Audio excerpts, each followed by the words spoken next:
প্রিয় শিক্ষার্থীবৃন্দ, আশা করছি সবাই ভালো আছেন। আমি আজ আলোচনা করব মুক্তিযুদ্ধ ভিত্তিক উপন্যাস রাইফেল রুটি আওরাত নিয়ে। উপন্যাসের রচয়িতা আনোয়ার পাশা।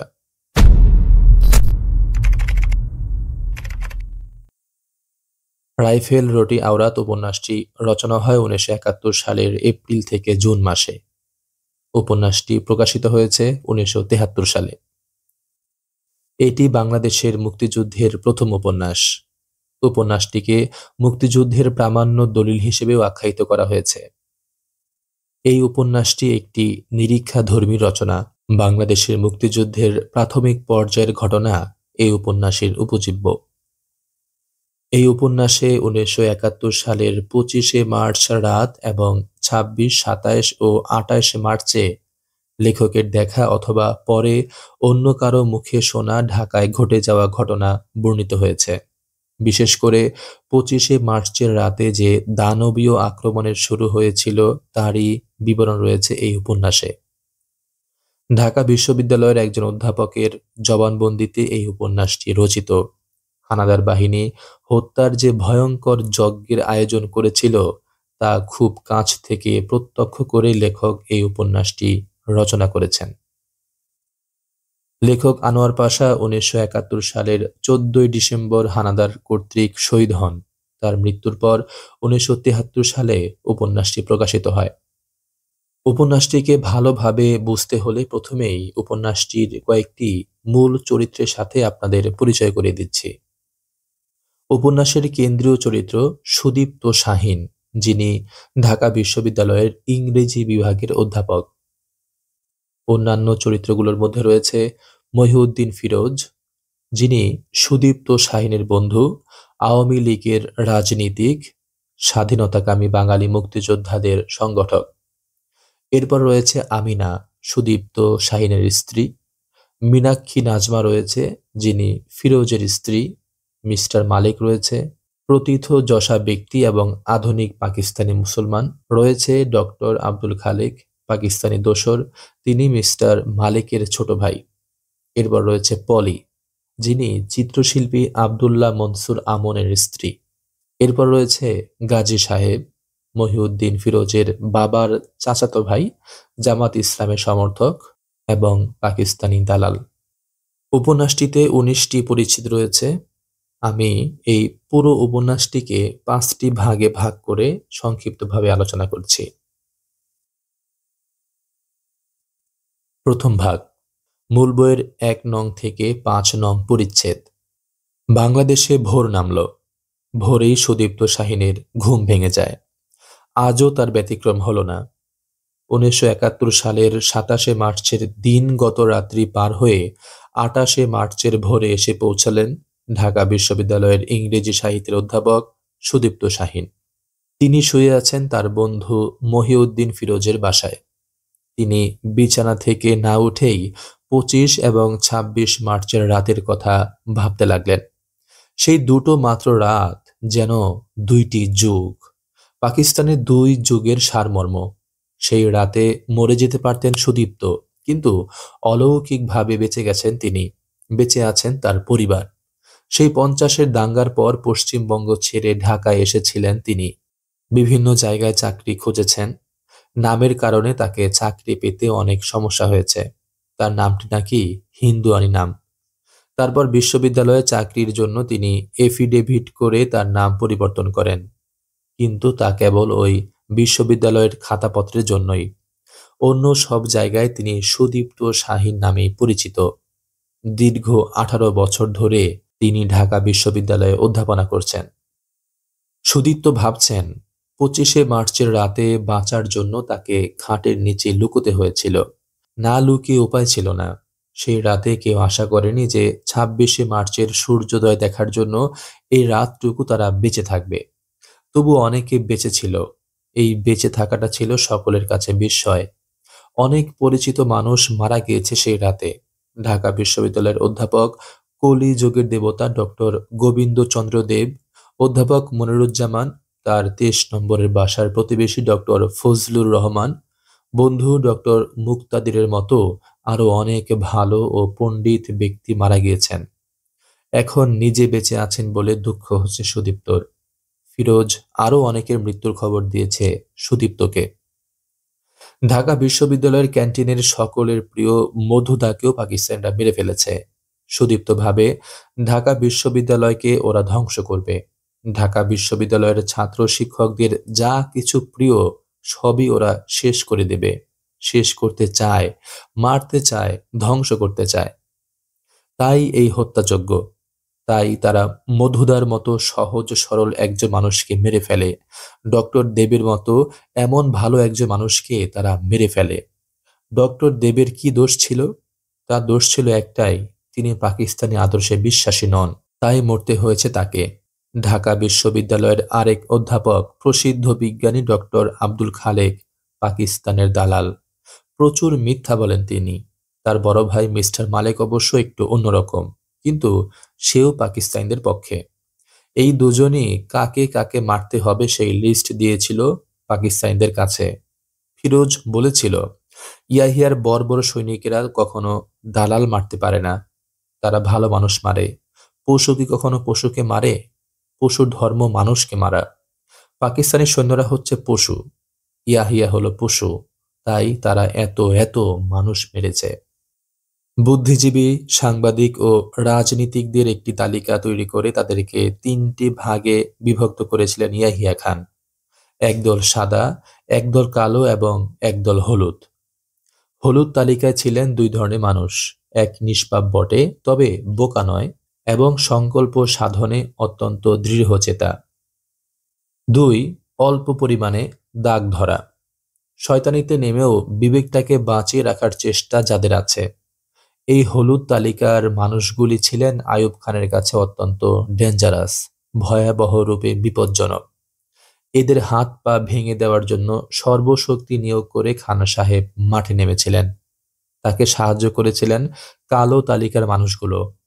কালো তালিকায় ছিল খুব বাছা বাছা নাম, পাকা চরিত্রহীন, পাকা শয়তান, পাকা বদমায়েশ, কিন্তু সেই সঙ্গে অতি ধুরন্ধর ও প্রচণ্ড রকমের বুদ্ধিমান। এই কালো তালিকায় ছিলেন ডক্টর মালেক সাহেব। তবে 25শে মার্চের রাতে ডক্টর মালেককেও মরতে হয়েছে। মালেক সাহেব ভয়ে কুরআন পড়তে বসেছিলেন। সেই অবস্থাতেই তাকে মেরে ফেলা হয়েছে। সাথে মেরে ফেলা হয়েছে তার 5 বছরের ছোট ছেলেটিকে, তার 40 বছরের স্ত্রীকে, সাথে 17 এবং 19 বছরের দুই কন্যাকে সৈন্যরা তুলে নিয়ে গিয়েছিল। 3 দিন পর মালেক সাহেবের ভাই খালেক সাহেবের কাছে ফেরত দিয়ে গিয়েছে এবং মালেক সাহেবের মৃত্যুর জন্য দুঃখ প্রকাশ করে গেছে। এতে অবশ্য খালেক সাহেব খুশি হয়েছেন, কারণ সৈন্যরা মালেক সাহেবের সাথে এমন করার ভুল বুঝতে পেরেছে। এই খালেক সাহেবই ডক্টর গোবিন্দ চন্দ্র দেবকে পাকিস্তান বিরোধী বলে ফতোয়া দিয়েছিলেন। এই ফতোয়ার কারণেই গোবিন্দ চন্দ্র দেবকে মরতে হয়েছে। প্রায় 1 বছর পূর্বে ডক্টর খালেকের সাথে সুদীপ্তর পরিচয় হয়। সুদীপ্ত এখন সেই পরিচয়ের কথা ভাবতে লাগলেন। খালেক সাহেব বলেছিলেন, পাকিস্তানি মুসলমানের ইমানের স্তম্ভ 5টি: আল্লাহ, আল্লাহর রসুল, কায়েদে আজম, পাকিস্তান এবং পাকিস্তানি সেনাবাহিনী। এই 5-এর ওপর অগাধ বিশ্বাস আছে খালেক সাহেবের। সেই আলোচনাতেই খালেক সাহেব সুদীপ্তকে বলেছিলেন, আমরা কখনোই কোনো শহীদকে সম্মান জানানোর জন্য শহীদ মিনার বানাবো না। প্রয়োজন হলে যে শহীদ মিনার আছে সেটা আমরা ভেঙে ফেলবো, সেটা ভেঙে সেখানে মসজিদ বানাবো। এমন আরো অনেক কথাবার্তা হতে থাকলে রাগে এবং ঘৃণায় সেখান থেকে উঠে চলে এসেছিলেন সুদীপ্ত। তারপর থেকে ইচ্ছে করেই আর খালেক সাহেবের সাথে দেখা করেননি। তার 2 দিন পর সুদীপ্ত হেঁটে হেঁটে শহীদ মিনারের কাছে দাঁড়িয়ে কিছুক্ষণ কান্না করেছিলেন শহীদ মিনারের দিকে তাকিয়ে। তার পাশেই 34 নম্বর বাসা। সেখানে পাশাপাশি থাকতেন পরিসংখ্যান বিভাগের অধ্যক্ষ ডক্টর মনিরুজ্জামান এবং ইংরেজি বিভাগের রিডার ডক্টর জ্যোতির্ময় গুহ ঠাকুরতা। তাদেরকে একসাথে লাইন করে মেরে ফেলা হয়েছে। শহীদ মিনারের সামনে দাঁড়িয়ে থাকার সময় সুদীপ্তর সাথে দেখা হয়েছিল ফিরোজের। ফিরোজ সুদীপ্তকে খুঁজতে বেরিয়েছিল। কিছুক্ষণ পর ফিরোজ এবং সুদীপ্ত গাড়ি নিয়ে চলল 34 নম্বরের বাড়িতে জ্যোতির্ময় স্যারকে দেখতে। কিন্তু না, এখানে কোনো লাশ নেই। সে রাতে আহত নিহত নির্বিচারে সকলকে পুঁতে দিয়ে অভূতপূর্ব রেকর্ড সৃষ্টি করেছিল পাকিস্তানিরা। তবে জ্যোতির্ময় স্যার তখন ছিলেন হাসপাতালে। গুলিটা তার খারাপ কোনো জায়গায় লাগেনি। ভাগ্যক্রমে তিনি বেঁচে গেছেন। এখন তিনি হাসপাতালে চিকিৎসাধীন, কথা বলতে পারছেন। তাদেরকে এই সংবাদ দিয়েছেন জ্যোতির্ময় স্যারের স্ত্রী বাসন্তী গুহ ঠাকুরতা। তবে তিনি বাসন্তী দি নামেই পরিচিত। পেশায় তিনি ছিলেন গেন্ডারিয়া উচ্চ বালিকা বিদ্যালয়ের প্রধান শিক্ষয়িত্রী। বাসন্তী দি অধ্যাপক মনিরুজ্জামানের মৃত্যুর নৃশংস বর্ণনা দিয়েছিলেন সুদীপ্তর কাছে। বেশ কিছুক্ষণ তারা দুইজন হেঁটে হেঁটে এবং গাড়ি দিয়ে আশপাশটা ঘুরে দেখছিলেন। রক্তের দাগ তখনও স্পষ্ট। বিভিন্ন জায়গায় তারা গণকবরের সন্ধানও পেয়েছিলেন। এরপর তারা চলে এলেন নীলক্ষেতের 23 নম্বরে সুদীপ্তর বাসায়। সেখানে সুদীপ্তর স্ত্রী আমিনা 3 জন সন্তানকে নিয়ে অপেক্ষা করছেন। তারা বাসা থেকে যা কিছু অবশিষ্ট আছে সেগুলো নিতে এসেছেন। সুদীপ্তকে বাসায় উঠতে বলে ফিরোজ গেলেন ইকবাল হলটা ঘুরে দেখতে। ইকবাল হলে ফিরোজের স্ত্রী মীনাক্ষীর এক খালাতো ভাই থাকে। মূলত তার খোঁজেই ফিরোজ এখানে এসেছেন। অনেক খুঁজেও তিনি সেই ছেলেটিকে পেলেন না। হলের এদিকে সেদিকে অনেক মৃতদেহ পড়ে আছে, সেখানেও নেই সে। এরকম অনেকক্ষণ ঘুরে তিনি চলে এলেন সুদীপ্তর ঘরে। ফিরোজ ঘুরে ঘুরে ফ্ল্যাটটা দেখতে লাগলেন। নিচে অনেকগুলো লাশ পড়ে আছে। প্রত্যেকটি বাড়ির ছাদে পড়ে আছে অসংখ্য লাশ। কাক এসে লাশগুলোকে খাওয়ার চেষ্টা করছে। এগুলো নাড়া দিতে লাগলো তাদেরকে। গোছানো শেষ হলে এবং 36 ঘন্টার কারফিউর সময় শেষ হয়ে এলে তারা ফিরতে লাগলেন। বেরোবার সময় সুদীপ্ত একবার রবীন্দ্রনাথের ছবি, তাকে সাজানো বই, বারান্দায় ফুলের টবে ফুল দেখতে লাগলেন। বাথরুম থেকে পানি এনে দিলেন ফুলের টবে। এই বাড়িতে হয়তো আর আসা হবে না তাদের। গাছগুলো মরে যাবে হয়তো। সুদীপ্ত দেখলেন তার একটি টবের গাছে একটি গোলাপ ফুটে আছে। সুদীপ্ত ফুলটিকে তুললেন। পিছনেই ছিল তার মেয়ে বেলা। সুদীপ্ত বেলাকে সে ফুলটি দিয়ে দিলেন। তারপর বেরিয়ে পড়লেন। রাস্তায় পাকসেনাদের বিভিন্ন রকম বাধা বিপত্তি অতিক্রম করে তারা চলে এলেন ফিরোজের বাসায়। আজ সকালে ঘুম থেকে উঠে এসবই ভাবছিলেন সুদীপ্ত শাহীন। বিছানা ছেড়ে উঠতে ইচ্ছে না করলেও সুদীপ্ত উঠে বসলেন। নাস্তার টেবিলে এসে নতুন একজনকে দেখলেন তিনি, হাসিম শেখ। ফিরোজের কেমন যেন ভাগ্নে, পুলিশের চাকরি করে। আজ 28শে মার্চ। 25শে মার্চ রাতে সে ছিল রাজারবাগে। পাকিস্তানিদের সাথে সে রাতের অসম সংগ্রামে অংশ নিয়েছিল সে। এখন পাক সৈন্যদের থেকে পালিয়ে বেড়াচ্ছে। রাস্তায় আসতে আসতে অনেক কিছু দেখেছে সে। রাস্তায় দেখা হয়েছিল মুসলিম লীগের হরমুজ খানের সাথে। সে পাকিস্তানের সৈন্যদেরকে কোন কোন দোকান ধ্বংস করতে হবে, কার বাড়িতে হামলা করতে হবে, এগুলো দেখিয়ে দিচ্ছিল। হাসিম শেখ ছিল ছদ্মবেশে, তাই তাকে চিনতে পারেনি। তার সাথে হরমুজ খানের কিছুক্ষণ কথাবার্তা হয়।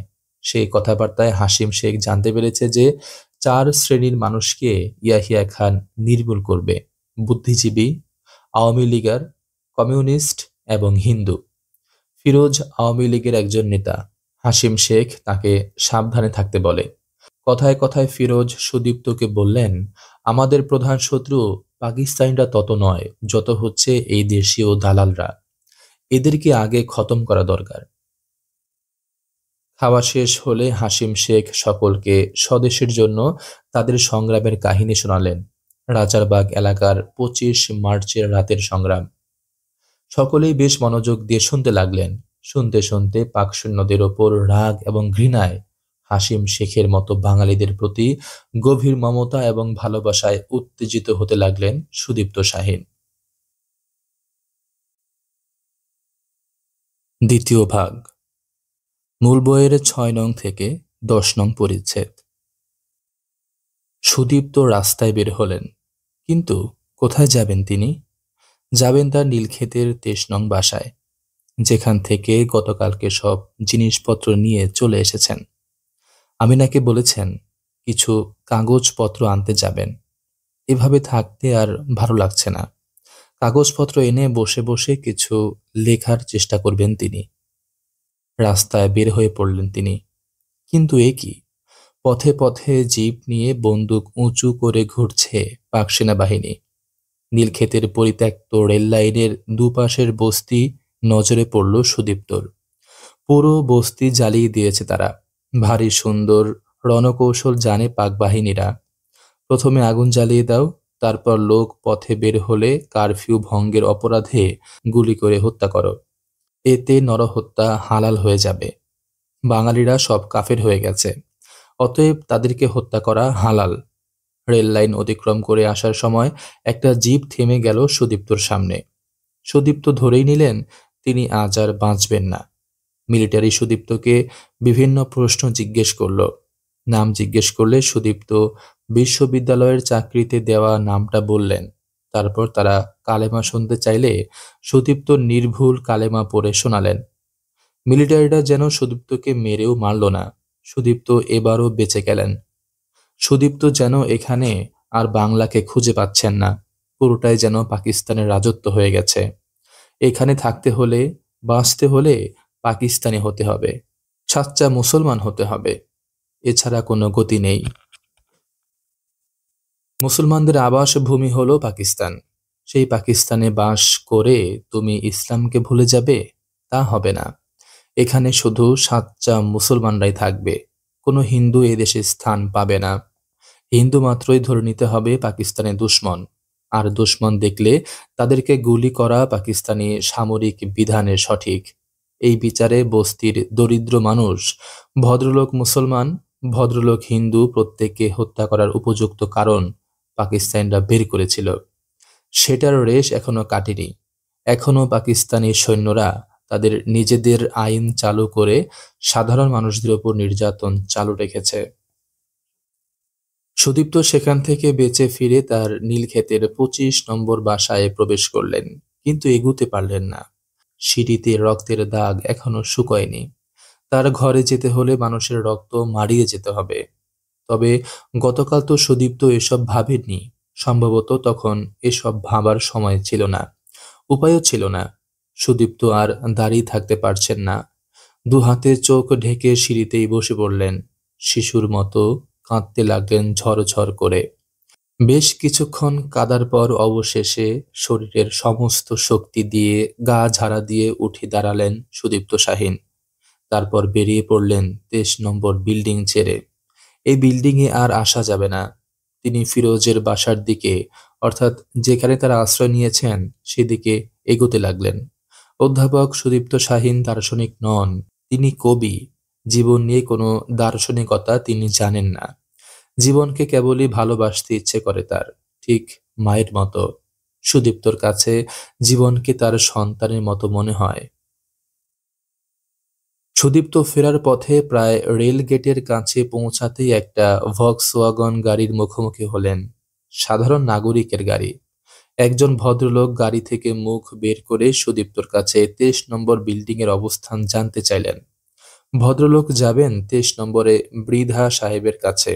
সুদীপ্ত বললেন, মৃধা সাহেব এখানে নেই, তবে তিনি ভালো আছেন। গতকাল তিনি সপরিবারে ফরিদপুর যাবেন বলে বেরিয়ে গেছেন। মৃধা সাহেব বেঁচে গেছেন, এটা অবশ্যই খুশির খবর। ২৩ নম্বরের এফে যারা থাকতেন সকলেই মারা গেছেন। মৃধা সাহেব থাকতেন এর পাশে ইতে। অলৌকিকভাবে তিনি বেঁচে গেছেন। এমন অলৌকিকভাবে আরও অনেকে বেঁচে গেছেন। সুদীপ্তর মনে পড়ল জগন্নাথ হলের একটি ছাত্র বিজন বিহারী সেনগুপ্তের কথা। ২৫শে মার্চের রাত ১০টা থেকে ২৭শে মার্চের বেলা ১০টা পর্যন্ত ছেলেটি তাদের হলের পাশে স্যাভেজ রোডে সবচেয়ে উঁচু গাছটার উচ্চতম ডালে কাটিয়েছিল। এই ৩৬ ঘন্টার মধ্যে না কিছু সে খেয়েছে, না ঘুমিয়েছে। ২৭ তারিখে গাছ থেকে নামবার সময় মাটির কাছাকাছি পৌঁছতেই সামনে পড়ে একটা মিলিটারি গাড়ি। মিলিটারিরা তাকে গাড়িতে তুলে নেয়। গত ৩৬ ঘন্টা এত কষ্ট করে নিজেকে সে বাঁচিয়েছিল কি শেষ পর্যন্ত এইভাবে বেঘোরে প্রাণ হারাবার জন্য? অলৌকিকভাবে বেঁচে গেল ছেলেটি। এভাবে আরও ৩ বার সে সামরিক জওয়ানদের কবলে পড়ে। দ্বিতীয়বার নদীতে নৌকা দিয়ে নদী পার হবার সময় পাকিস্তানিরা নৌকার সকলকে গুলি করে মেরে ফেলে। কিন্তু অলৌকিকভাবে বেঁচে যায় ছেলেটি। পরের বার গ্রামাঞ্চলে একটি বাজার এলাকায় এবং সবশেষে বাসে করে পালাতে গিয়ে ছেলেটি মিলিটারিদের হাতে ধরা পড়ে। প্রতিবারই অলৌকিকভাবে সে বেঁচে গিয়েছে। যেখানে বাঙালি মুসলমানরাই বাঁচতে পারছে না, সেখানে হিন্দু হয়েও কয়েকবার ধরা পড়েও বেঁচে রইল সেই ছেলেটি। এটা অলৌকিক নয় তো কি? সুদীপ্ত ভাবতে ভাবতে বলাকা সিনেমা হলের কাছে চলে এলেন। রাস্তাটা কেমন ফাঁকা, অথচ এই রাস্তা দিয়ে একসময় মানুষের ঠেলাঠেলিতে হাঁটতে কষ্ট হতো সুদীপ্তর। নীলক্ষেত রেলগেট থেকে বলাকা সিনেমা হল অল্প রাস্তা, আধ মাইলও নয়। অথচ সুদীপ্তর মনে হলো যেন অন্তবিহীন পথ পেরিয়ে তিনি একজন লোকের দেখা পেলেন। বলাকা সিনেমা হলের কাছে বাটার জুতোর দোকানের সামনে বারান্দায় লোকটাকে সুদীপ্ত দেখতে পেলেন। সুদীপ্তকে দেখে লোকটি উর্দু ভাষায় খেকিয়ে উঠল। সুদীপ্ত বুঝলেন এখন বাংলা বললেই পাক সৈন্যরা বাঙালি মনে করে মেরে ফেলছে, সেজন্য সকলেই উর্দু ভাষায় কথা বলার চেষ্টা করছে। লোকটিকে যেন সুদীপ্ত চিনতে পারলেন। ইনি প্রখ্যাত চিত্রশিল্পী আব্দুল্লাহ মনসুর ওরফে আমন। পশ্চিম পাকিস্তান কিভাবে বাংলাকে শোষণ করে যাচ্ছে সে কাহিনীকে ছবিতে এঁকে ইদানিং শহরে বিপুল সাড়া জাগিয়েছেন চিত্রশিল্পী আমন। আমনের আঁকা বঙ্গজননীর একখানি তৈলচিত্র ৫,০০০ টাকায় বিক্রি হয়েছে মাত্র কয়েকদিন আগে। তার একটি ছবির নিচে লেখা ছিল, মাগো, সন্তানের রক্তে তোমার বুক ভেসেছে, শত্রুর রক্তে তোমার পা ধোয়াবো। এই বিখ্যাত শিল্পীর এমন অবস্থা কেন? কেন সে পাগল হয়ে এভাবে দাঁড়িয়ে আছে এখানে? কিছুক্ষণের মধ্যে ১২টা বাজবে। ১২টার সময় পুনরায় কারফিউ চালু হবে। সুদীপ্ত শিল্পী আমনকে এখান থেকে নিরাপদ জায়গায় যেতে বললেন। আমন বললেন, নেহি, হাম গুলি করেগা, গুলি খায়েগা। আমনের এমন অবস্থার কারণ তখন সুদীপ্ত জানতেন না। কিছুক্ষণ পর সেখানে একটি মিলিটারি জিপ আসলে আমন সুদীপ্তকে ধাক্কা দিয়ে ফেলে দিয়ে হাতে ইটের টুকরো নিয়ে মিলিটারি জিপের দিকে ছুড়ে মারার প্রস্তুতি নেয়। কিন্তু ততক্ষণে মিলিটারির গুলিতে আমন মাটিতে মুখ থুবড়ে পড়ে গেছে। তার হাতের ইটের টুকরোটি আমনের রক্তে লাল হয়ে গেছে। সুদীপ্ত মাটিতে পড়েছিল বলে মিলিটারিরা তাকে কিছু করল না। মিলিটারিরা চলে গেলে সুদীপ্ত ধীরে ধীরে উঠে সেই লাশটির দিকে তাকিয়ে রইল। কিছুক্ষণের মধ্যে কারফিউ চালু হবে। এই অল্প সময়ে সে বাসায় যেতে পারবে না। ঠিক তখনই তার এক ছাত্র নাজিম হোসেন চৌধুরী সেখান দিয়ে গাড়ি নিয়ে যাচ্ছিল। নাজিম ৩ বছর হলো পড়াশোনা শেষ করে সাংবাদিকতার চাকরি নিয়েছে। সুদীপ্তকে দেখে সে খুব খুশি হলো। সে ভেবেছিল তার সুদীপ্ত স্যার মারা গেছেন। নাজিম গাড়ি থেকে নেমে এসে সুদীপ্তকে গাড়িতে তুলে নিল। নিচে পড়ে থাকতে দেখল শিল্পী আমনের লাশ। নাজিম অবাক হয়ে গেল, কারণ আজ সকালেই সাংবাদিকদের একটি দল শিল্পী আমনকে তার বাসা থেকে হাসপাতালে নিয়ে গিয়েছিল। জ্ঞান ফিরলে আমন কাউকে কিছু না বলে হাসপাতাল থেকে বেরিয়ে কোথায় যে চলে গেল কেউ বুঝতে পারেনি। আর এখন এখানে আমনের লাশ পড়ে আছে। গাড়িতে উঠে সুদীপ্ত নাজিমের কাছে শিল্পী আমনের খবর জানতে পারল। ২৫শে মার্চের রাতে আমন ছিল তার স্ত্রীর ছোট বোন রোজির বাসায়। রোজির স্বামী একটা কাজে গিয়েছিল চট্টগ্রাম। বাসায় রোজি একা থাকবে দেখে আমন তার স্ত্রী পলি এবং বাচ্চাদের রেখে এসেছিলেন সেখানে। আমনও থাকতেন, কিন্তু একটা চিত্র এঁকে শেষ করতে হবে আজ রাতে, এজন্য তার নিজের বাসায় আসা খুব প্রয়োজন। আমন বাসায় এসে চিত্র আঁকায় হাত দিলেন। হঠাৎ প্রবল শব্দে আমনের হাতের তুলি কেঁপে উঠল। পরে আরেকটা শব্দ, তার সঙ্গে আরেকটা, এভাবে চলতেই থাকলো। আমন প্রথমে বুঝতে পারলেন না কি হচ্ছে। পরে বারান্দায় এসে দাঁড়ালেন। দেখলেন চারপাশে আগুন, ধোঁয়া আর বারুদের গন্ধ। যুদ্ধ শুরু হয়েছে নাকি? কিসের যুদ্ধ? কার সাথে যুদ্ধ? আমন বাইরে তাকিয়ে বুঝলেন আগুনের শিখাটা নীলক্ষেতের দিকেই বেশি। সারা নীলক্ষেত জুড়ে ঢাকা বিশ্ববিদ্যালয়, বিশ্ববিদ্যালয়ের কয়েকটি হল, কলা ভবন ও শিক্ষকদের আবাসিক এলাকা। ওরা সবই জ্বালিয়ে দিয়েছে। আমন বুঝতে পারলেন এটা কোনো যুদ্ধ নয়। পাকিস্তানিরা একতরফা এত গোলাগুলি ছুটছে।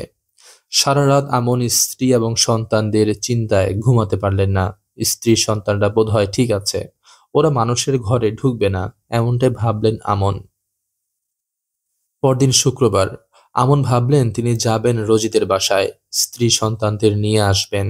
তখন রেডিওতে জানতে পারলেন আজ কারফিউ, সারাদিন বের হওয়া যাবে না, বের হলেই গুলি। আমন চিন্তায় পড়ে গেলেন। সারাদিন চলল কামান, মেশিনগান, রাইফেলের বিচিত্র কারবার। আমন সারা রাত একা ঘরে ছেলে মেয়েদের জন্য কেবলই ছটফট করতে লাগলেন। তারপর দিন অর্থাৎ ২৭শে মার্চ শনিবার কারফিউ শেষ হলে আমন দৌড়ে গেলেন রোজিদের বাসায়। রোজিদের ঘর খোলাই ছিল। খোলা নয়, ভাঙা ছিল। দরজা ভেঙে দুর্বৃত্তরা ঘরে ঢুকেছিল। আমন, রোজি, পলি ছেলেমেয়েদের ডাকতে লাগলেন। কেউ বেরিয়ে এলো না। শোবার ঘরে গিয়ে দেখলেন মেঝের ওপর পাশাপাশি পড়ে আছে তার ছেলে এবং মেয়ে। রক্তে ভিজে গেছে অনেকখানি মেঝে।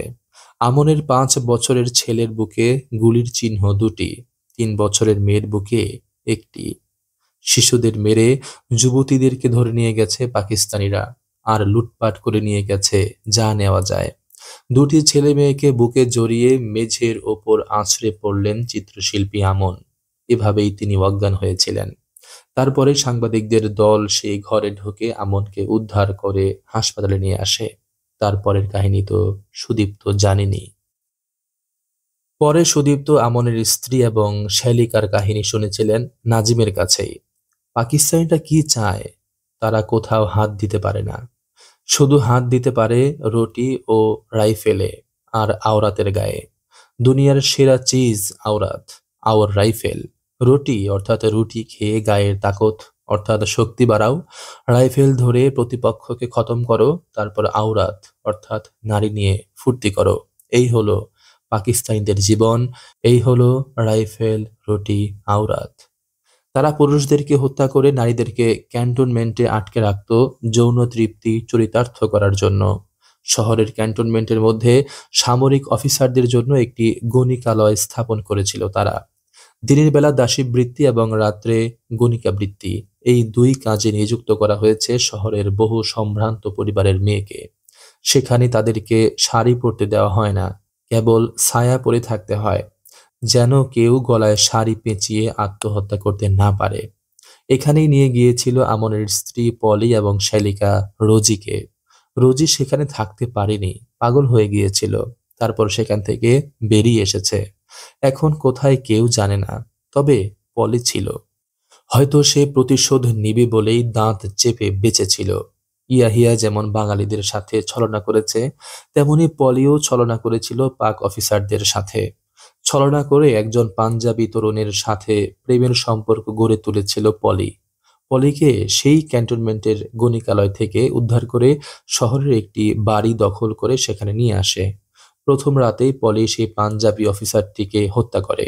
মদ খেয়ে অফিসারটি যখন নিস্তেজ হয়ে বিছানায় পড়েছিল, ঠিক তখন রান্নাঘর থেকে বটি এনে প্রাণপণ শক্তিতে অফিসারটির গলা কেটেছিল। বিছানা ভিজে রক্তের ধারা গড়িয়ে মেঝেতে পড়েছিল।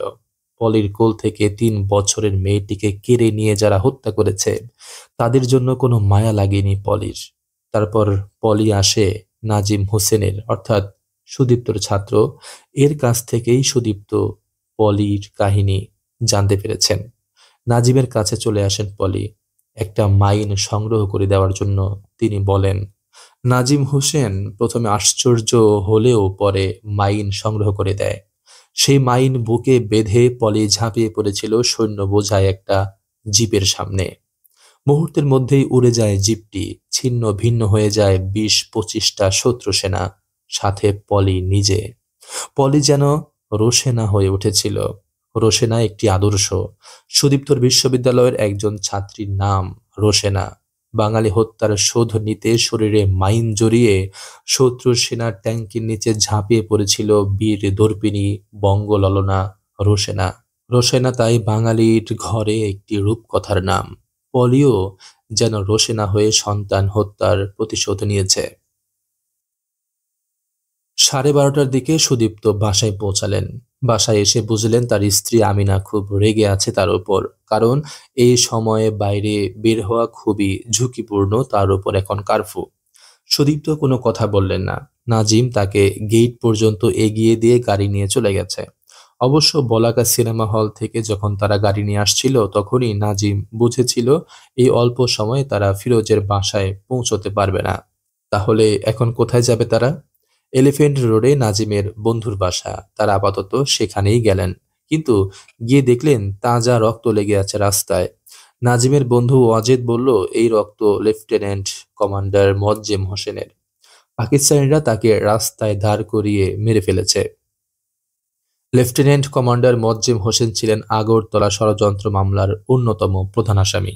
নাজিমের বন্ধু স্ত্রী সন্তান নিয়ে এখান থেকে চলে যাচ্ছে। তার থেকে নাজিম জানতে পারল যে 12টা নয়, বিকেল 4টা থেকে কারফিউ চালু হবে। তখন নাজিম সুদীপ্তকে গাড়িতে করে ফিরোজের বাসায় পৌঁছে দেয়। তৃতীয় ভাগ, মূল বইয়ের 11 নং থেকে 15 নং পরিচ্ছেদ। সুদীপ্ত বাসায় ফিরে শিল্পী আমনের বৃত্তান্ত সকলকে শোনালেন, কিন্তু কারো মধ্যেই তেমন কোনো ভাবান্তর দেখা গেল না। সকলেই চিন্তিত সুদীপ্তকে নিয়ে। সুদীপ্তর যে কিছু হয়নি এতেই সকলে খুশি। কিছুক্ষণ পর সুদীপ্তর পাশে এসে বসলেন ফিরোজ। সুদীপ্ত মন খারাপ করে আছে। ফিরোজের বিষয়টা ভালো লাগছে না। সুদীপ্ত তার বন্ধু। কলকাতায় সেন্ট জেভিয়ার্সে দুজন একসাথে পড়েছেন, একসাথে কবিতা লিখে মাসিক সওগাত পত্রিকায় ছাপিয়েছেন। এই সূত্রেই তাদের বন্ধুত্ব গাঢ় হয়েছে। কিন্তু আজ আর ফিরোজ কবিতা লেখেন না। কবিতা ছেড়ে এখন তিনি ব্যবসা ধরেছেন এবং ধরেছেন রাজনীতি। তবে সুদীপ্ত মনে করেন ফিরোজ ভালোই লেখে এবং তার নিয়মিত লেখা উচিত। অবশ্য ফিরোজের রাজনীতিতে আসার পেছনে কারণ আছে। নানাভাবে ফিরোজ বুঝতে পেরেছিলেন যে রাজনীতি করে মানুষকে সংগঠিত করে দেশের সেবা না করলে দেশকে পাকিস্তানিদের ধ্বংসের হাত থেকে বাঁচানো যাবে না। এরকম নিজের বিভিন্ন অতীত কাহিনী, বাঙালিদের সাথে ইয়াহিয়ার চালাকি, নিজের রাজনীতিতে আসার কারণ সহ আরো বিচিত্র বিষয় ভাবতে লাগলেন ফিরোজ। ফিরোজ ভাবতে লাগলেন 25শে মার্চের আগের কাহিনী। আলোচনা করতে ঢাকায় এসে ইয়াহিয়া খান কোনো আলোচনায় বসেননি, বরং তিনি সেনাবাহিনীকে ঢাকা শহর দখলের আদেশ দিয়েছিলেন। আওয়ামী লীগের কেউ ইয়াহিয়ার চালাকি বুঝতে পারেননি। যারা একটু আধটু বুঝেছিল তারা আওয়ামী লীগের কেউ নয়, এলাকার কয়েকজন বখাটে, কিন্তু তারা একসাথে দেশপ্রেমিকও।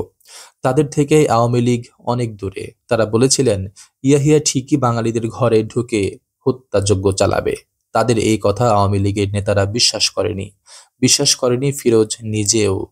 ইয়াহিয়া ভালো কোনো পলিটিশিয়ান ছিলেন না। ফিরোজ মনে করেন পলিটিশিয়ানকে খানিকটা দার্শনিকও হতে হয়।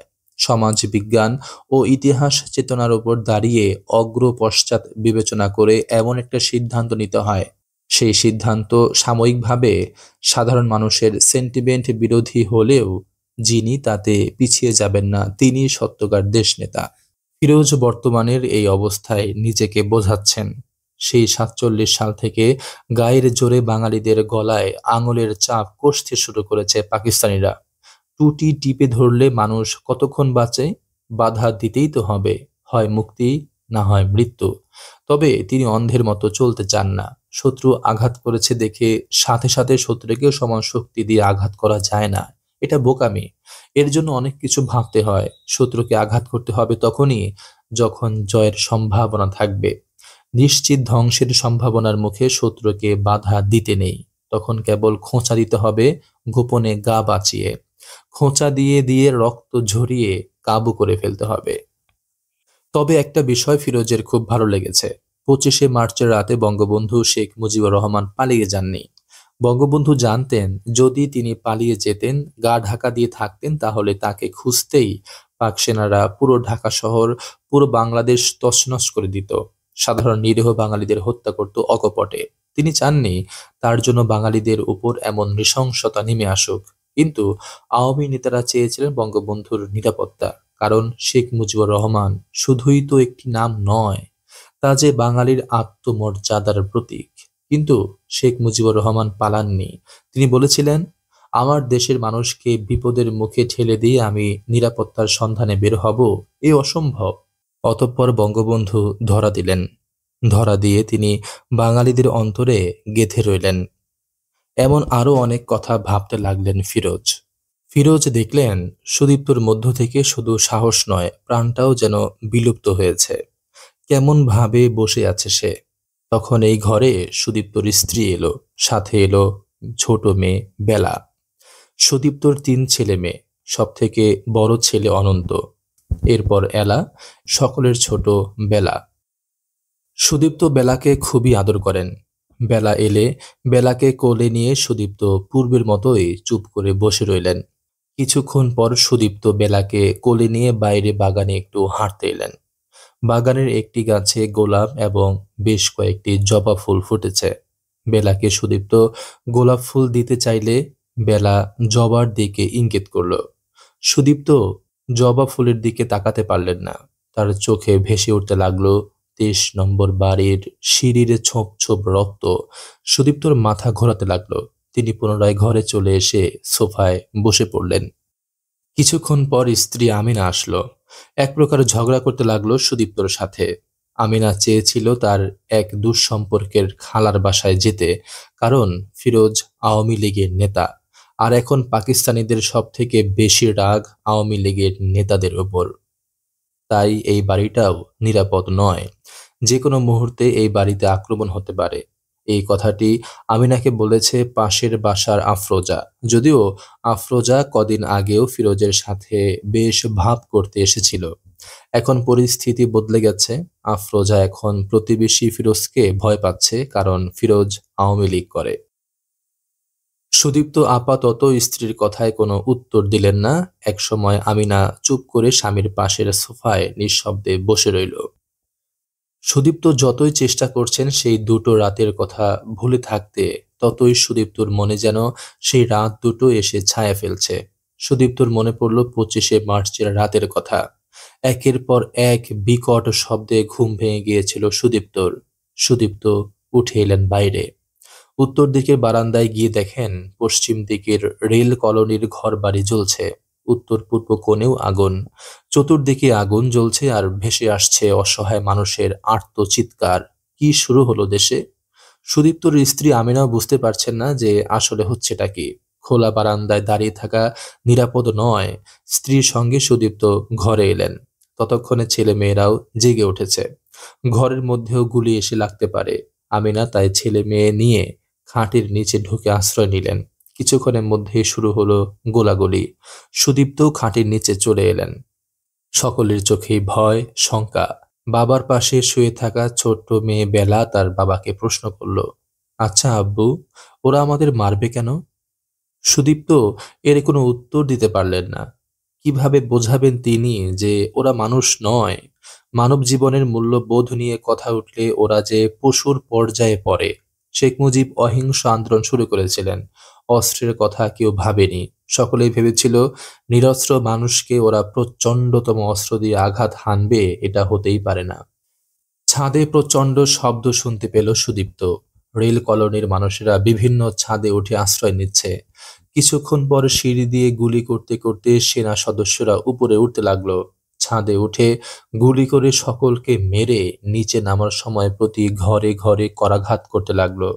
সুদীপ্তর দরজায় কড়া নাড়লে সুদীপ্ত ভাবলেন, যদি ওরা দরজা ভেঙে প্রবেশ করে তাহলে সকলকে মেরে ফেলবে। এর থেকে ভালো নিজেই দরজা খুলে দিয়ে হাত উঁচু করে সারেন্ডার করবে। এতে অন্তত প্রাণটা বেঁচে যেতে পারে। সুদীপ্ত খাটের নিচ থেকে বের হয়ে কিছুটা এগোতেই আমিনা এসে সুদীপ্তকে বাধা দিল। ততক্ষণে সেনারা বাইরে থেকে গুলি করে দরজার ছিটকিনি ভেঙে ফেলেছে। তারা পুনরায় খাটের নিচে ঢুকলেন এবং আল্লাহর কাছে জীবন বাঁচানোর প্রার্থনা করতে লাগলেন। সৈন্যরা ঘরে ঢুকে এলোপাথারি গুলি চালালো কিছুক্ষণ। তারপর শালা বাঙালি কুত্তা ভাগ গিয়া বলে একটা আলমারিতে এবং বিছানার কোণে আগুন ধরিয়ে দিয়ে চলে গেল। সুদীপ্তর কপাল ভালো যে সৈন্যরা বিছানার নিচে উকি দিয়ে দেখেনি কেউ লুকিয়েছে কিনা। পাক সৈন্যরা চলে গেলে সুদীপ্তরা খাটের নিচ থেকে বেরিয়ে এসে বাথরুমে থেকে পানি এনে ঘরের আগুন নিভিয়ে ফেলল। তারপর ধীরে ধীরে চারদিকে ফর্সা হয়ে এলো, সকাল হয়ে এলো। সুদীপ্ত খুবই সতর্কতার সাথে জানালার পর্দা একটু ফাঁক করে পূবের দিকের খোলা মাঠের দিকে তাকালেন। দেখলেন মাঠে শুধু মৃতদেহ পড়ে আছে।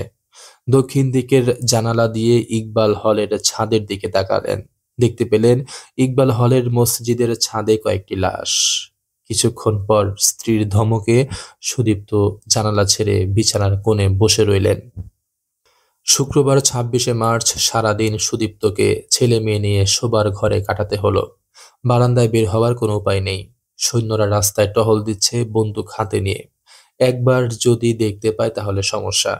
সেই রাতও এভাবে কাটলো। পরদিন কারফিউ উঠে গেলে সুদীপ্ত বেরিয়ে পড়লেন। এই বাসায় আর থাকা যাবে না, নিরাপদ কোথাও যেতে হবে। কিন্তু ঢাকা শহরে এখন কোনো নিরাপদ স্থান আছে নাকি? সুদীপ্ত জানেন না। তিনি বেরিয়ে পড়লেন। প্রথমে গেলেন ৩ তলায়। সেখানে ডক্টর ফজলুর রহমান থাকেন। না, ফজলুর রহমান বেঁচে নেই। তাকে নৃশংসভাবে হত্যা করেছে পাক সৈন্যরা। এরপর তিনি নিচের দিকে না নেমে উপরের দিকে ছাদের উঠতে লাগলেন। সিঁড়ির সর্বোচ্চ ধাপে একটি কাঁথার উপরে পড়ে আছে একটি শিশুকন্যা। এত কচি মেয়েটাকেও ওরা মেরেছে, গলায় গুলির দাগ। মেয়েটার বয়স ২, ৩, ৪ মাসের বেশি হবে না। কিন্তু বাচ্চাটির মা কোথায়? ছাদে কোনো যুবতী স্ত্রী লোকের লাশ সুদীপ্ত দেখতে পেলেন না। বয়স্ক পুরুষেরও লাশ নেই। বেশিরভাগই বৃদ্ধ, বৃদ্ধা এবং কয়েকজন ছোট ছেলে মেয়ে। সব মিলে প্রায় ৩০-৪০ জন হবে। সুদীপ্ত আর নিতে পারলেন না।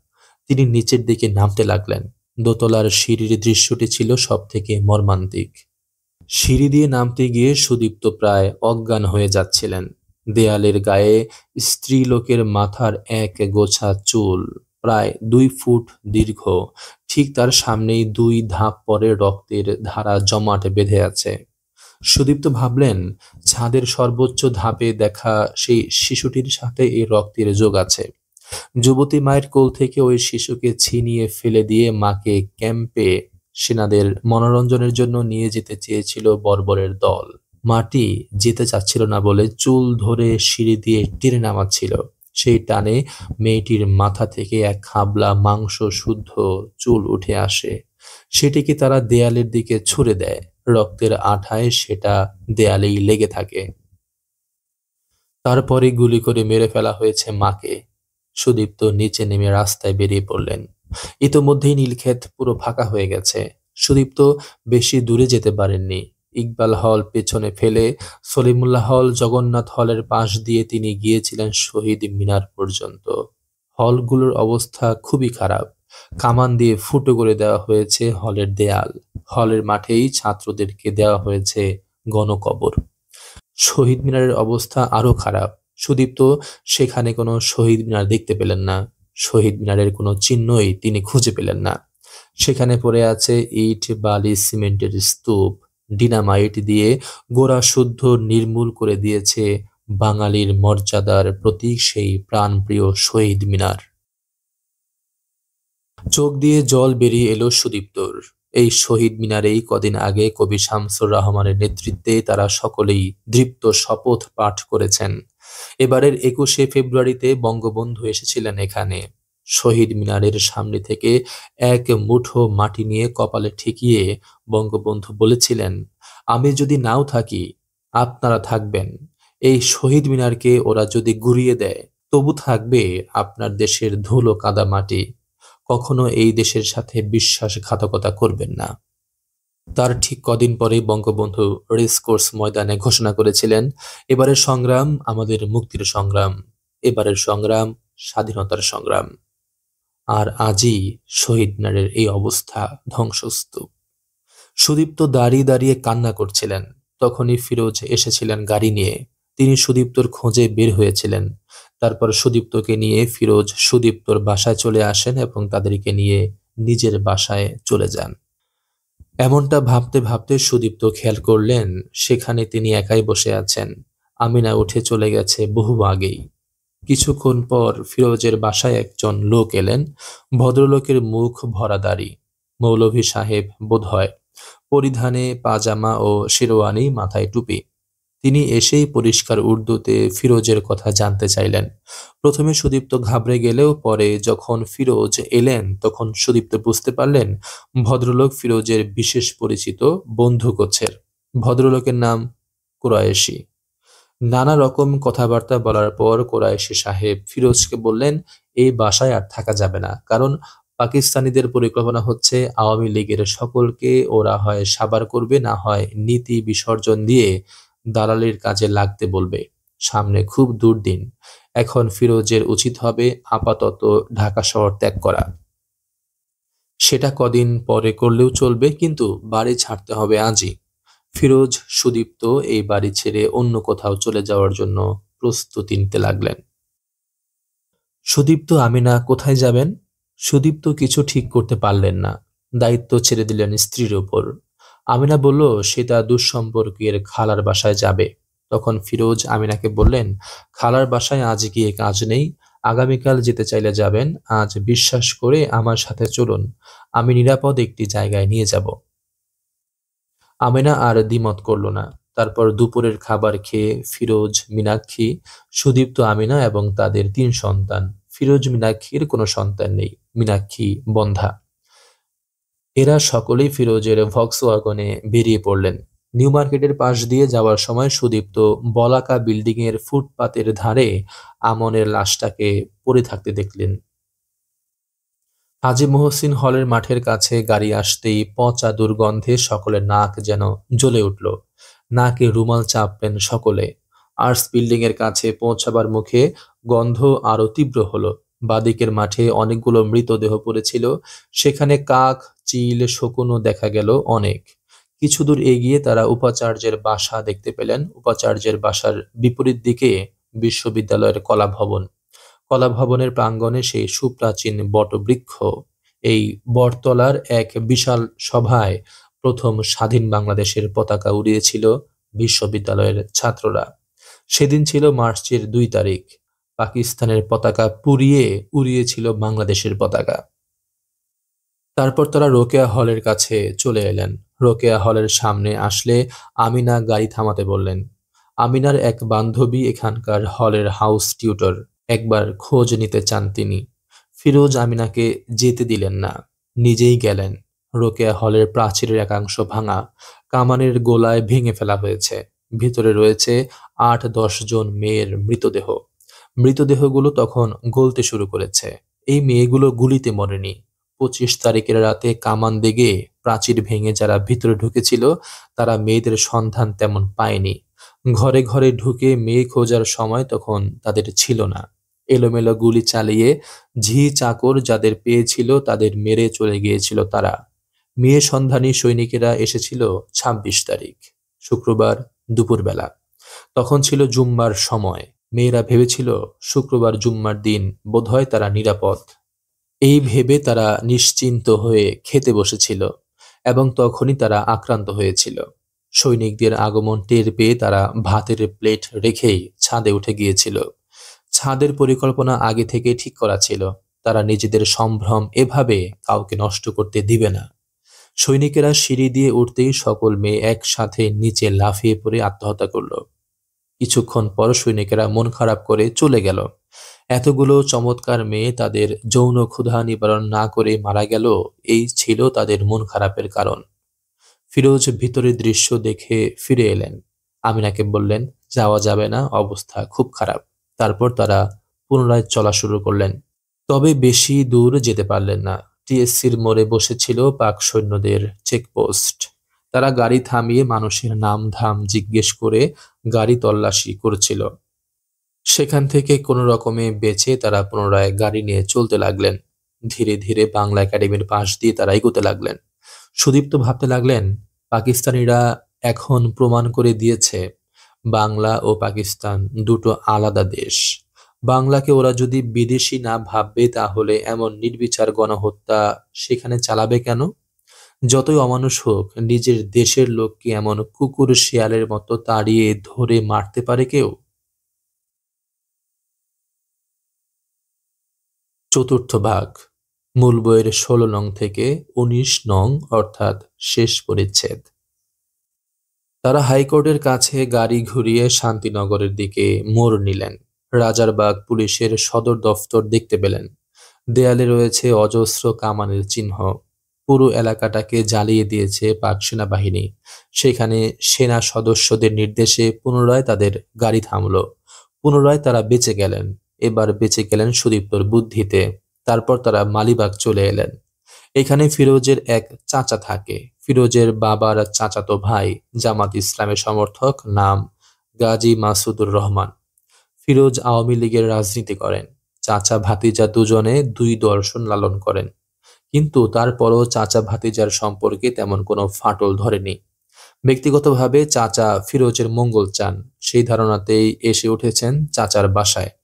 ফিরোজ তার চাচার কাছে সুদীপ্ত শাহিনের পরিচয় দিতেই চাচা মনে হলো খুশি হলেন না। তারপর ফিরোজ বললেন, যেহেতু তারা এসেছেন একটু রাত থাকতে, তাহলে থাক, রাত থাকতে হবে না, তারা কিছুক্ষণ বিশ্রাম নিয়েই চলে যাবেন। তখন চাচা তাদেরকে রাতটা পার করে যেতে বলে ফিরোজের গাড়ি নিয়ে জরুরি একটা কাজে বের হয়ে পড়ল। ভিতরে একটা মেয়েকে দেখতে পেলেন ফিরোজ, নাম হামিদা, ঢাকা বিশ্ববিদ্যালয়ে পড়ে, রোকেয়া হলে থাকতো। ফিরোজের চাচা মেয়েটির দুঃসম্পর্কের আত্মীয় হওয়ায় এখানে এসে আশ্রয় গ্রহণ করেছে। মেয়েটি সুদীপ্তকে চিনতে পারল। সুদীপ্ত শাহিন মেয়েটির স্যার হন। তারপর হামিদা, সুদীপ্ত শাহিন, ফিরোজ সকলেই মিলে হালকা রকমের আলোচনা করতে লাগলেন। কিছুক্ষণ পর দরজায় শব্দ হলো। ফিরোজ দরজা খুলে দিলেন। দেখলেন হাসমত খাঁ দাঁড়িয়ে আছে। হাসমত খাঁকে সুদীপ্ত চিনতে পারলেন। হাসমত খাঁ একসময় নীলক্ষেত আবাসিক এলাকার দারোয়ান ছিল। এখন মোহাম্মদপুরে একজন ব্যবসায়ীর দোকান বাগিয়ে নিয়ে নিজে ব্যবসায়ী হয়ে গিয়েছে। হাসমত খাঁ গাজী সাহেবের অর্থাৎ ফিরোজের চাচার জন্য একটি চিঠি নিয়ে এসেছে বড় হুজুরের কাছ থেকে। ফিরোজের চাচা বাসায় না থাকায় চিঠিটি ফিরোজের কাছে দিয়ে হাসমত খাঁ চলে গেল। ফিরোজ চিঠিটি খুললেন। খোদ সামরিক কর্তৃপক্ষের নির্দেশে এই ব্যক্তিগত পত্রে মাওলানার একান্ত বিশ্বাসভাজন গাজী সাহেবের জন্য অত্যন্ত জরুরি কয়েকটি কথা লেখা রয়েছে। তার সার কথা হচ্ছে, সামরিক কর্তৃপক্ষের এই মুহূর্তেই কিছু দালাল দরকার। মুসলিম লীগ বা জামাত ইসলামের লোক হিসেবে যারা চিহ্নিত হয়ে আছে, তাদের কথার এখন খুব একটা দাম হবে না। সেজন্য খোদ আওয়ামী লীগের কোনো লোক পেলে ভালো হয়। গাজী সাহেব তার ভাইপো ফিরোজকে যদি হাত করতে পারেন, তাহলে মাওলানা জানিয়েছেন সরকার তাকে একটা আমদানি লাইসেন্স দিতে রাজি আছে। ফিরোজকে কি করতে হবে তারও সামান্য ইঙ্গিত আছে পত্রে। আপাতত সামরিক বাহিনীর কাজ সমর্থন করে একটা বিবৃতি দিতে হবে। বলতে হবে, আওয়ামী লীগের কিছু সংখ্যক দুষ্কৃতিকারী যে দেশকে বিচ্ছিন্ন করতে চেয়েছিল, তার সাথে অধিকাংশ আওয়ামী লীগ সদস্যের কোনো যোগ নেই। ওই দুষ্কৃতিকারীদের দমন করতে গিয়ে সেনাবাহিনীকে যে ব্যবস্থা নিতে হয়েছে, সেটা যথেষ্ট সময় উপযোগী হয়েছে। ওই ব্যবস্থা গৃহীত না হলে দেশ জাহান্নামে যেত, ইত্যাদি ইত্যাদি। পরিশেষে বলা হয়েছে, ফিরোজ কথা শুনতে না চাইলে তাকে যেন ভয় দেখানো হয়, তার ঘরবাড়ি লুটপাট করা হবে, তাকে ধরে ক্যান্টনমেন্টে নিয়ে অত্যাচার করা হবে, পরিশেষে সামরিক আদালতে তার বিচার করে হত্যা করা হবে। চিঠিখানা পড়ে ফিরোজ এবং সুদীপ্ত কিছুক্ষণ চুপ করে রইলেন। ভাবলেন, এটা কি তাদের স্পর্ধা নাকি রসিকতা? কিছুক্ষণ পর চাচা এলো। সাথে নিয়ে এলো সশস্ত্র মিলিটারির একটা ক্ষুদ্র দল। ফিরোজ কিছুটা ভয় পেয়ে গেলেন। চাচা কি তাদেরকে ধরিয়ে দিবেন নাকি? তখন হামিদা বলল, গ্যারেজে ৩ জন পুলিশ আছে, তাদেরকে ধরিয়ে দিতে চাচা মিলিটারি নিয়ে এসেছে। রাজারবাগ পুলিশের লোক ওরা। ২৫শে মার্চ রাতে আর্মির সাথে যুদ্ধ করে ওদের কয়েকজন মরেছে, কয়েকজন পালিয়েছে, অনেকে আশ্রয় নিয়েছে আশেপাশের বাড়িতে। চাচার বাড়িতে যে ৩ জন এসেছিল, তাদেরকে বেশ সমাদরেই চাচা থাকতে দিয়েছে নিজের গ্যারেজে। কারফিউ উঠে গেলে পুলিশেরা চলে যেতে চেয়েছিল, কিন্তু চাচা কৌশলে তাদেরকে আটকে রেখেছে। আজ খুশি মনে সেনাবাহিনীর হাতে ওদেরকে ধরিয়ে দিল। পুলিশদেরকে নিয়ে সেনা সদস্যরা চলে গেলে গাজী সাহেব ভিতরে এসে বসল। তারপর নিজেই বলতে লাগলো, তোমরা হয়তো ভাবছো আমি বেইমানি করলাম। আশ্রিতকে রক্ষা করা আশ্রয়দাতার কর্তব্য, আমিও সে কথা মানি। আশ্রিত যদি আমার নিজের জীবনের শত্রু হতো, তাহলে আমি তাদের জীবনের বিনিময় হলেও রক্ষা করতাম, কিন্তু এই পাক ওয়াতানের সাথেই বেইমানি কিছুতে আমরা সইব না। ফিরোজ এবং সুদীপ্ত কিছু বললেন না। আসলে বলতে রুচি হলো না তাদের। মনে মনে শুধু বললেন, এই হলো জামাতে ইসলাম। এখনো যদি জামাতে ইসলাম না চিনে থাকো, তাহলে রাজনীতি ছেড়ে দাও। এরপর তারা দুজন চাচার সাথে রাজনীতি নিয়ে, দেশের এমন অবস্থা নিয়ে, পাক সরকার নিয়ে নানা রকম কথাবার্তা বলতে লাগলেন। কিছুক্ষণ পর তারা পুনরায় বেরিয়ে পড়লেন। গাড়িতে উঠে ফিরোজ তার চাচার দিকে হাসমত খাঁ কর্তৃক প্রাপ্ত চিঠিটা ঢেলা করে ছুড়ে দিয়ে গাড়ি টান দিয়ে বেরিয়ে গেলেন। চাচা চিঠিটি পড়ে রাগান্বিত দৃষ্টিতে ফিরোজের দিকে তাকিয়ে রইল এবং সেনা সদস্যদেরকে বাড়িতে এনেও যে ওদেরকে ধরিয়ে দিল না, এজন্য আফসোস করতে লাগলো। ফিরোজরা শান্তিনগর দিয়ে যেতে লাগলেন। উদ্দেশ্য পুরান ঢাকায় আমিনার খালার বাসা। শান্তিনগর বাজারের কাছে বহু মানুষকে তারা দেখতে পেলেন। সকলেই উর্দু ভাষায় কথা বলছে এবং বেশ তামাশা করে কথা বলছে। ফিরোজেরা একটু খেয়াল করলে বুঝতে পারলেন এরা সকলেই সেনাবাহিনীর হুকুমে বাজার লুটে ব্যস্ত। লুটপাট শেষ হলে পুরো বাজার আগুনে পুড়িয়ে দেবে। তারা ধীরে ধীরে আশেপাশে দেখতে দেখতে গাড়ি এগোতে লাগলেন। কিছু দূর এগিয়ে জনমানবহীন রাস্তার দুপাশে মাঝে মাঝে গুলিবিদ্ধ বাড়ি, মানুষের লাশ, পুড়িয়ে দেওয়া জনপদের চিহ্ন দেখতে পেলেন সারি সারি স্বল্প মূলধনের দোকান, ওরা সব পুড়িয়ে দিয়েছে। এসব দৃশ্যাবলী দেখতে দেখতে তারা পুরান ঢাকায় চলে এলেন। আমিনা তার খালার বাসা চিনতে পারছে না যেন। পরে খেয়াল হলে দেখলো যে খালার বাড়ির লোহার গেটে বিরাট তালা ঝুলছে। কোথায় গেছেন তার খালা? স্বামী ও সন্তানদের নিয়ে আমিনা যেন অকূল সমুদ্রে পড়ল। আর বেশি সময় নেই, ২০-২৫ মিনিটের মধ্যেই কারফিউ শুরু হবে। ফিরোজও নেই যে ওদেরকে গাড়ি করে নিয়ে যাবে। এই গলিটা বেশ সরু, তাই আমিনা রাস্তার মাথা থেকেই তাদেরকে বিদায় দিয়ে দিয়েছে। কি করবে এখন আমিনা? আমিনা কিছু করল না, সে দায়িত্ব ছেড়ে দিল সুদীপ্তর উপর। সুদীপ্ত পাশের বাড়ির দরজায় গিয়ে কড়া নাড়লেন। বেশ কয়েকবার জোরে জোরে কড়া নাড়ার পর ভেতর থেকে একটা নারী কণ্ঠের সাড়া পাওয়া গেল। এই নারীর থেকে আমিনা জানতে পারল যে তার খালা সকালে বুড়িগঙ্গার ওপারে সেই জিঞ্জিরায় চলে গেছেন। এরপর নিজেদের পরিচয় দিলেন আমিনা। তারপর অনেক কথা বলে বোঝানোর পর নারীটি দরজা খুলে দিয়ে তাদেরকে ভেতরে নিয়ে আসলো একটু আশ্রয় দেওয়ার জন্য। মেয়েটির নাম বুলা। তারপর তাদেরকে বসিয়ে রেখে বুলা ভিতরে চলে গেল। যেখানে আমিনারা বসেছিল সেটা ছোট্ট একখানি বাইরের বসার ঘর। বেশ গরম এবং বেশ অন্ধকার।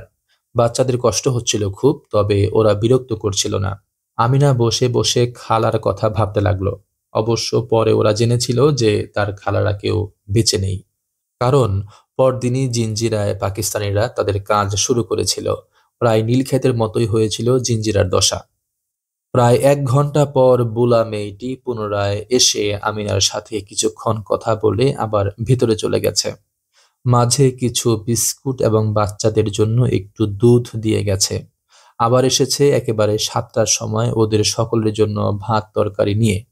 মাঝে সুদীপ্তর সাথে বুলার হালকা কথাবার্তা হয়েছে। সুদীপ্তর মনে হয়েছে বুলা মেয়েটি বেশ বুদ্ধিমতী। তবে বুলা মেয়েটি সুদীপ্তদের ভালোভাবে খেয়াল রাখতে পারছে না, ভালো কিছু খাওয়াতেও পারছে না।